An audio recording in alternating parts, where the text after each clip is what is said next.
UP police और BPSC के लिए करंट अफेयर्स, इसलिए लास्ट तक जरूर देखें। आपका पहला प्रश्न है, सवाल राष्ट्रीय हथकरघा दिवस प्रतिवर्ष कब मनाया जाता है? इसका सही जवाब है ऑप्शन नंबर बी, 7 अगस्त को मनाया जाता है। इसका मैं एक्सप्लेनेशन कर दूं आप लोग के लिए। यह दिन 7 अगस्त 1905 को स्वदेशी उत्पादों के उपयोग को बढ़ावा देने वाले स्वदेशी आंदोलन की शुरुआत का प्रतीक है। आपका अगला प्रश्न है, 23 अगस्त 2024 को विज्ञान टीम पुरस्कार किसे प्राप्त होगा? इसका सही जवाब है option number B, ISRO Chandrayaan 3 team को प्राप्त होगा।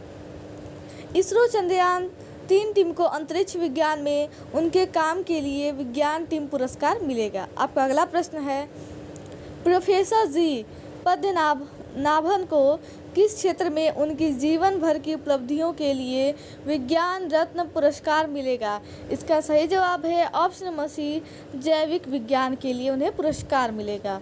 भारतीय विज्ञान संस्थान के पूर्व निदेशक प्रोफेसर जी पद्मनाभन को जैविक विज्ञान में उनकी जीवन भर की उपलब्धियों के लिए विज्ञान रत्न पुरस्कार से सम्मानित किया जाएगा। आपका अगला प्रश्न है, भारतीय रिजर्व बैंक आरबीआई ने अपनी मौद्रिक नीति समिति में FY25 के लिए मुद्रास्फीति अनुमान को ब्लैंक पर बनाए रखा है।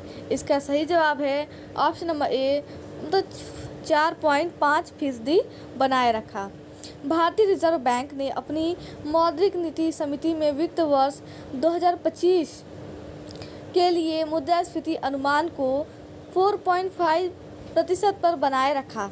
मौद्रिक नीति समिति में भारतीय रिजर्व बैंक ने वित्त वर्ष 2025 के लिए CPI मुद्रास्फीति का अनुमान 4.5% बनाए रखा। अब आपका अगला प्रश्न है, विदेशी मुद्रा के बही प्रवाह को बचाने के लिए सरकार ब्लैंक तक जैव बिटुमेन मिश्रण की अनुमति देगी। इसका सही जवाब है ऑप्शन नंबर ए, 35%।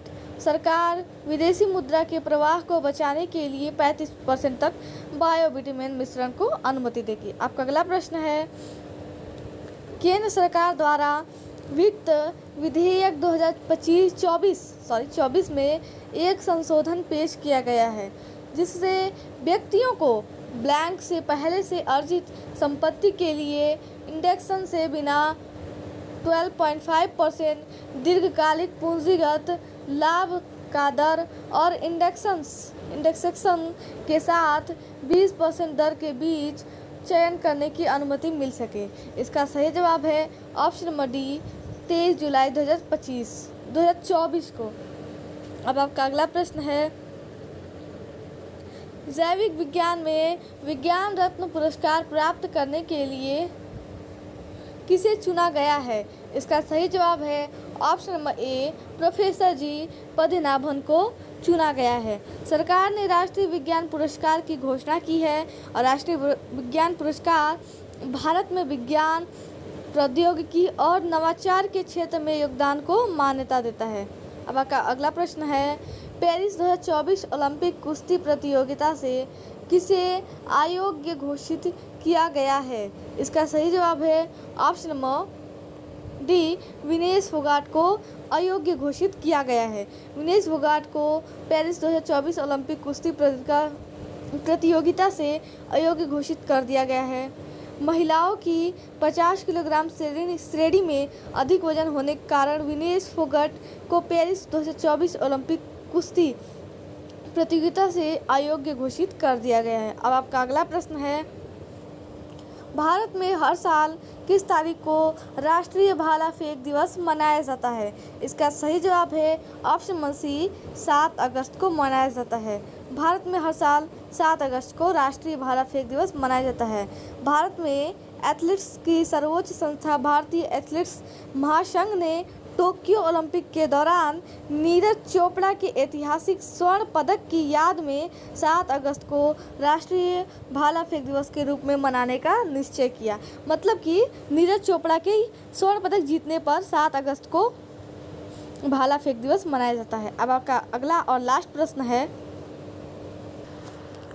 7 अगस्त को किस भारतीय अधिकारी ने एक विकसित भारत के निर्माण में नौसेना की भूमिका के लिए अपने रणनीतिक दृष्टिकोण को रेखांकित करने वाले दस्तावेज का अनावरण किया? इसका सही जवाब है option number B, admiral Dinesh K Tripathi. नौसेना प्रमुख द्वारा विकसित भारत के लिए रणनीतिक दृष्टिकोण का अनावरण किया गया। अब आपका अगला प्रश्न है, 8 अगस्त 2024 को बांग्लादेश की कार्यवाहक सरकार के प्रमुख के रूप में किसने शपथ ली? तो आपका सही आंसर हो जाएगा option number B, Mohammad Yunus ने ली। 8 अगस्त 2024 को हिंसक विरोध प्रदर्शन के बीच प्रधानमंत्री शेख हसीना के इस्तीफा देने के बाद नोबेल शांति पुरस्कार विजय अर्थशास्त्री मोहम्मद यूनुस ने बांग्लादेश की कार्यवाहक सरकार के प्रमुख के रूप में इस शपथ ली। अब आपका अगला प्रश्न यह है कि निम्नलिखित में से किस आईईटी ने रियल टाइम लोकेशन ट्रैकिंग के साथ ई न्यूज़ बनाए हैं? तो आपका सही आंसर हो जाएगा option number A, IET Indore. IET Indore ने वास्तविक समय में लोकेशन ट्रैकिंग के साथ ई जूते बनाए हैं। अब आपका अगला प्रश्न यह है कि सेबी ने एमसीएक्स के नए एमडी और सीईओ के रूप में इसने नाम को मंजूरी दी है? तो आपका सही आंसर हो जाएगा ऑप्शन नंबर ए, प्रवीणा राय।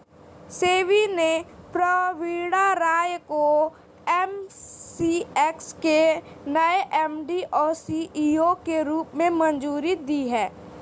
अब आपका अगला प्रश्न यह है कि भारतीय रिजर्व बैंक आरबीआई ने बैंकों द्वारा क्रेडिट सूचना कंपनियों सीआईसी को रिपोर्टिंग की अवधि 1 महीने से घटाकर ब्लैंक कर दी है।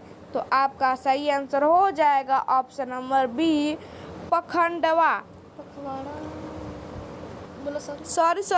पखवाड़ा। आरबीआई ने क्रेडिट सूचना कंपनियों को बैंक रिपोर्ट भेजने की आवृत्ति कम कर दी है। अब आपका आखिरी प्रश्न यह है कि आरबीआई ने यूपीआई के माध्यम से भुगतान की जाने वाली अधिकतम राशियों को 1 लाख रुपए से बढ़ाकर कितना कर दी है? तो आपका सही आंसर हो जाएगा ऑप्शन नंबर डी, 5 लाख रुपए कर दी है। आरबीआई ने यूपीआई के माध्यम से भुगतान की जाने वाली अधिकतम राशि को 1 लाख रुपए से बढ़ाकर 5 लाख रुपए कर दी हैं। ऐसे ही करंट अफेयर देखने के लिए हमारे चैनल को लाइक सब्सक्राइब करना न भूलें। धन्यवाद।